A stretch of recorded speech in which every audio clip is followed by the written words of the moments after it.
असेल तर मला बाहेर काढून दाखव. इथे चॅलेंज आहे.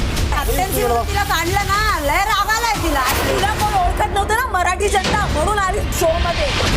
सगळ्यांना घाण झालीस तू या घरामध्ये. कटासारखे शब्द द्यायचे. फडफड फडफड चाल. आज रात्री 9 वाजता कलर्स मराठीवर. रात आर्या आणि निक्की यांच्यामध्ये एक निंदनीय घटना घडली. आर्या यांनी हे निंदनीय कृत्य करून बिग बॉसच्या मूलभूत नियमाचे उल्लंघन केले. बिग बॉस आर्या यांना शिक्षा ठोठावत आहे. आज रात्री 9 वाजता आपल्या कलर्स मराठीवर. काम असेल तर मला बाहेर काढून दाखव. इथे चॅलेंज आहे. तिला काढलं ना, लय राग आलाय तिला. तुला कोण ओळखत नव्हतं ना, मराठी जनता म्हणून आली शो मध्ये. सगळ्यांना घाण झालीस तू या घरामध्ये. कटासारखे शब्द द्यायचे. फडफड फडफड चाल. आज रात्री 9 वाजता कलर्स मराठीवर.